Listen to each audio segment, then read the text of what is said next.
Ano nangyari? Kawawa naman si Channel 167. Sana masamahan siya at masecure na presinto nga din nila. Bakit? Hindi ko alam yun ah. Ano nangyari kay Channel 167? Anyway, I was too busy kanina. But anyway, mga palangga, short lang tong podcast natin. Nakakagalit yung mga nangyayari talaga ngayon sa inyo dyan sa Pilipinas. Kaya nga tayo laging nananawagan sa ating mga bruskong-bruskong mga pulis at sundalo. Kailan kayo kikilos? Eto, mga kabaro nyo, binabastos na. Inaresto siya. Oh my God. Tignan natin, Noy, si Channel 167. Hindi ko alam kasi kakabukas ko pa lang. Sige, may contact ako sa kanya. Subukan ko kung makokonect natin. Maano natin siya. Naku, bigla ako nalungkot. Makokonect natin siya. But ganun pa man, tignan nyo kung gaano ka-demonyo to. Dinampot nila si Channel 167 dahil sa anong kaso. Tignan natin. Wait, baka may message sa akin. Oh my God. Ito na nga. Nag-message si Maui. Inaresto dahil nagsasalita sa EDSA? Bakit siya inaresto? Oh my goodness. Bakit siya inaresto? Ano ang kaso niya? Anyway, tayo mo nakakagalit yung mga putang ina, diba? Nakakagalit talaga to mga palangga. Tignan natin. Ano sabi ni Maui? Ito. Isa sa mga vloggers ng EDSA, pinaaresto sa polis. Baka tanim kaso ito, itinaon pa nilang Biyernes para hindi makapagpiyansa agad at makulong ng Sabado at Linggo. Sounds familiar? Sabi ni Maui. Ginawa na nila yan kay Dr. Rowena Burden. Pagkatapos makapagpiyansa at makalabas ng Lunes, ilang araw lang tegi. Malay ba natin kung nilason yon habang nasa kulungan? Mag-ingat ka sa loob, Channel 167, mga demonyo ang kalaban natin, mga ordinaryo Filipino. After po natin mag-vlog, tignan natin, magko-contact tayo ng lawyer kung sinong pwede makatulong sa kanya. Kita ninyo, hindi natin alam kung anong kinaso sa kanya, napakawalang iya. Ito na talaga ang itsura ng gobyerno ninyo ngayon. Ito na ang itsura ng mga addictos benedictos. Papunta na si Sir JM sa police station. Sabi ni Zara Lina. Oh, that's good. Kaya naman pala sabi ko parang hindi ako mapakali. It's 2:15 a.m. here. Actually, pagod ako palangga. Patulog na ako eh. Pero 12 pa lang nakahiga na ako. Check ako. Sabi ko, I'm not into vlogging kasi I'm tired. You know, basa-basa lang ko ng bongga-bongga. Sabi ko, bukas na lang ng morning tayo mag-vlog. But anyway, gusto ko lang nga ikwento yung panaginip ko na biglang natumba itong mga WAD committee na ito. I hope maging totoo at si Kuting may sumirit na dugo sa liog niya. I hope yung mga yun mag-manifest para matapos na ang mga nangyayari ng marsyaluhan, sabi nga ni Glenn Osal. I don't know, sa inyong mga kapulisan, ayun, ayoko sumigaw kasi tulog na yung mga sa katauhan dito, 2:16 a.m. na, pero nakakagalit talaga dahil lahat tayo tina-target, even si Inday Sara, di ba? Hindi lang si 167, hindi lang ako, lahat tayo tina-target, kaya nga nung natanong si Inday Sara na kung may plano ba siyang umalis sa bansa, sakaling ipag-utos na ipaaresto siya dahil sa mga reklamong kinaharap niya, ang sabi ni Inday Sara doon ay, no, I don't plan to leave the country. I don't plan to hide, mainly because my children are here. So yun ang sinabi niya. Ngayon, mga palangga, ito talaga yung gagawin sa atin eh. Sabi ko sa inyo, gugurgurin talaga kayo isa't isa, dahan-dahan dyan sa Pilipinas. Ang Vice President natin, nakita nyo, ang Vice Presidente natin, second to the most powerful sa bansa. Pero ginaganito siya. Yeah, tinatarantado siya ng mga walang hiyang ito. Kaya nga kung hindi pa kayo lalabas ng tuluyan at itong ating mga religious groups, antayin niyo na kayo na susunod diyan sa mga dadamputin nila. Martial law na talaga. Talagang napakahayop ng gobyernong ito, talagang mapuputang-ina ka talaga. Sabi ko nga sa inyo mga kababayan, ako 2 taon hindi ako tumigil sa kangak-ngak, sa kabangagan ng mga ito. Nakita niyo lahat kayo, habang sila'y nagpa-party, milyon-milyon ang ginagastos nila. Recently, yang kanilang, yung national budget, pinondohan ng malaki ang ayuda, akap, sa natutungo Pilipino, pagmamay-ari na nila yung pera ninyo. Hawak na ng Congress, ng Senate, hawak na ni Bangag, hawak na ni Lisa ang smuggling at ni Bangag, ang drug money kanila na, kidnapping, lahat na. So saan kayo pupulutin? 'Di ba? Kayong mga kaparian, kayong mga rabay, kayong mga pastor, lahat kayo kahit anumang relihiyon nyo, saan kayo pupulutin? Natutuwa ba kayo sa nakikita nyo ngayon? Kung sino na lang ang ipadampot ng putang inang Lisa Satanas na yan, papadampot niya, yung alpototot na yan, okay? Yung hinayupak na yan ang punot dulo. Demonyo yan. Inuubos na nila ang pera ninyo. Binababoy na kayong lahat. Ngayon, anong ginagawa? Katulad na nga lamang ni Inday Sara. Anong pinagagawa dito kay Inday Sara? Lahat pinatatawag ng NBI, pinapaila ng impeachment, at kung ano-anong kadyutahan, lahat na lang tatanggalan ng security detail, ilalabas ang picture ng mga anak ni Inday, ni VP Sara, lahat ng kababuyan ginagawa ng gobyernong Bangag.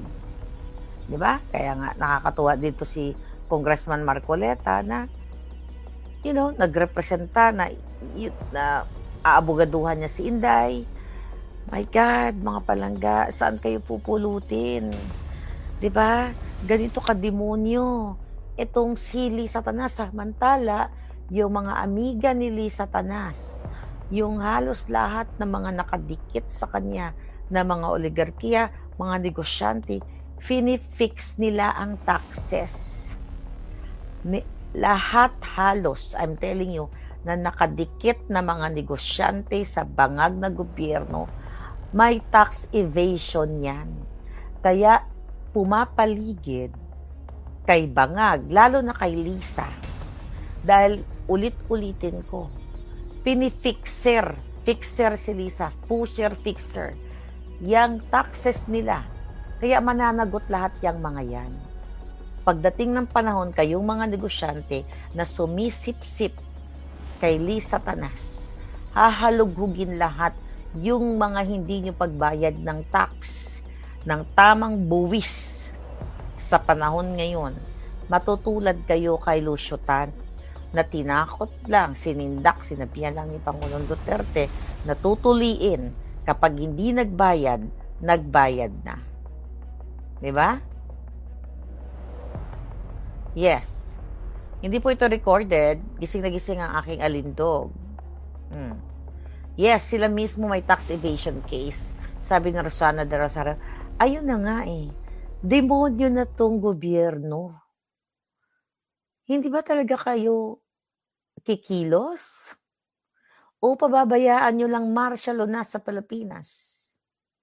Yes, marami po nag-comment kay Channel 167. Tignan natin kung makokontak natin ang ating mga kaibigan dito. But grabe ang ginagawa ng mga hinayupak na to. Tignan na. Si JM ba live? Naka-live ba siya? Calling INC, ituloy din yung rally for VP Sara, sabi ni Selma Ang. Yan, sa mga kapapasok lang po, nag-send si Maui sa group namin na dinampot nga si Channel 167. si Nelson. Alam mo, nakakausap ko yan dyan sila sa Friday group eh. Okay. By the way, Nelson is a member of EDSA Friday Group. Pinag-iinitan na ang Group 1 under surveillance na rin. Bilang isa sa mga naunang grupo na bumaba sa EDSA noon, nakaraang buwan ng Nobyembre. So ito na nga, sila Nelson tsaka sila Maui. Since June, nandiyan na po sila sa EDSA. Let's talk about Nelson o Channel 167. Nandiyan na sila sa EDSA, June pa lang. So, we don't know yet kung anong dahilan, bakit siya dinampot, at bakit tinaon nilang Friday. Sabi nga ni Maui, sinasadya para hindi makapagpiyansa. Anong oras na ba sa Pilipinas ngayon? Clock. Anong oras na sa Pilipinas? Ang oras ay ganap ng 2:23 ng madaling araw dito sa Los Angeles, California. Okay, Manila is 6:23 p.m. So, yan mga yan, dahil nga ayaw nilang may naninindigan. Ayaw nilang may nagsasalita, nagwewelga, nag-EDSA. Ayaw nila kasi nga sabi ko sa inyo, hindi na yan magtatagal si Bangag. Believe me, maniwala kayo sa akin. Hindi na tatagal yan si Bangag.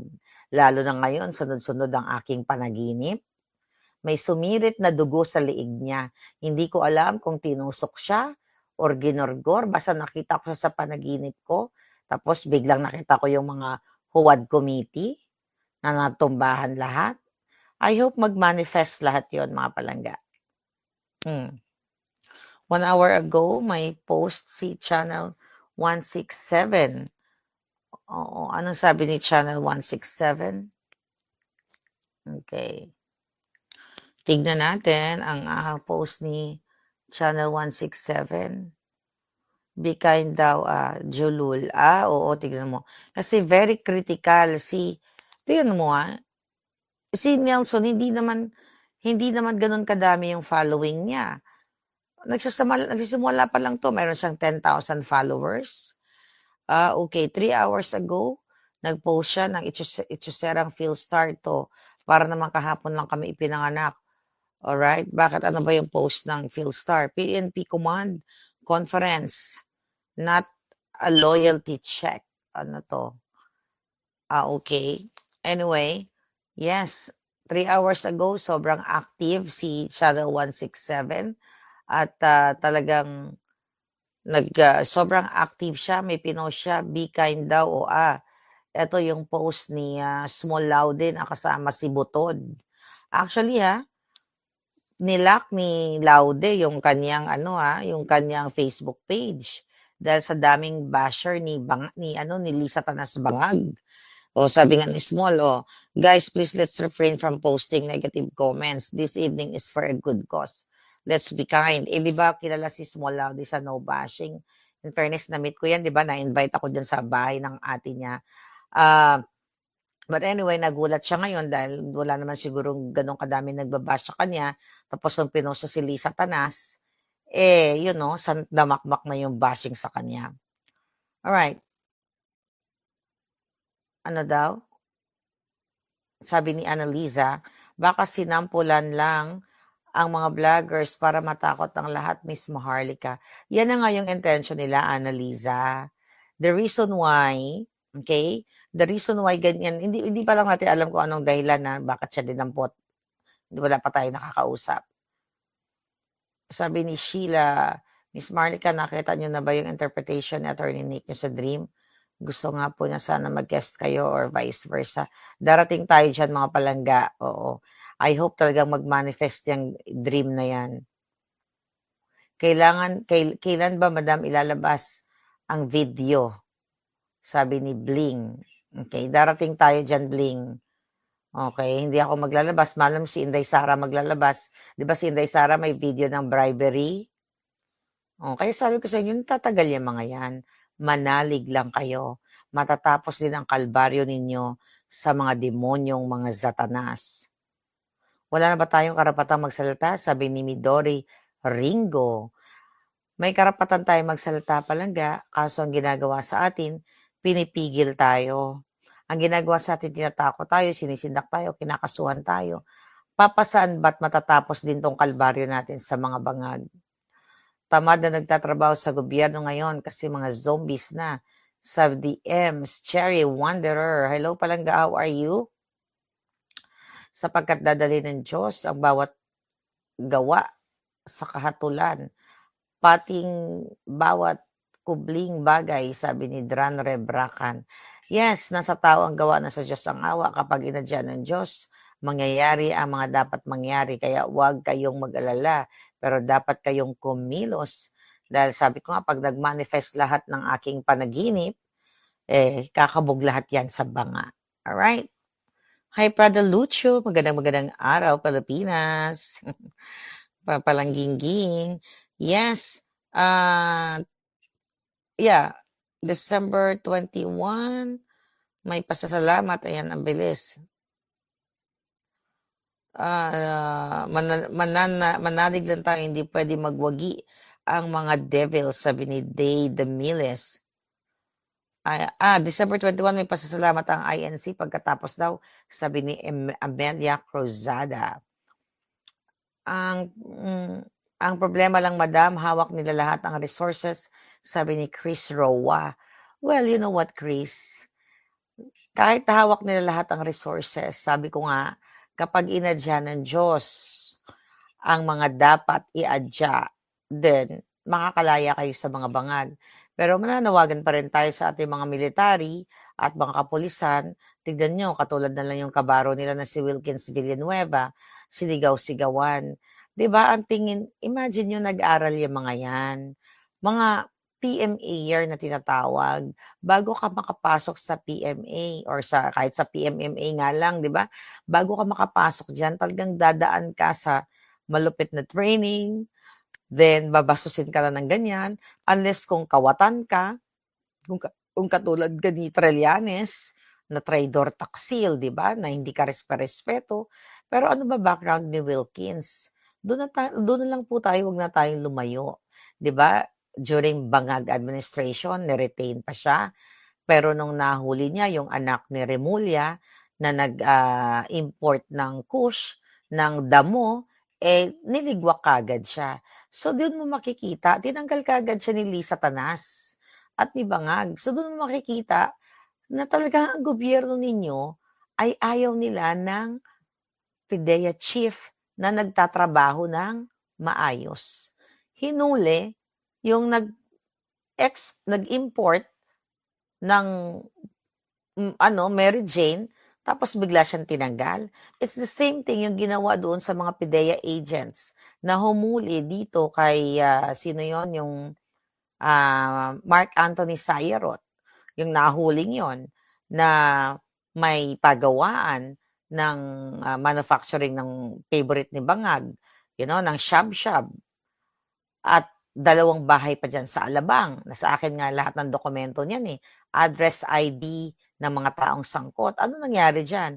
Nung nahuli ng mga PIDEA agents, nagtatrabaho lang sila, ang ginawa ni Lisa Tanas at ni Marcos Jr., tinwaste nila. So hinuli, tinamnan yung mga PIDEA agents na yon.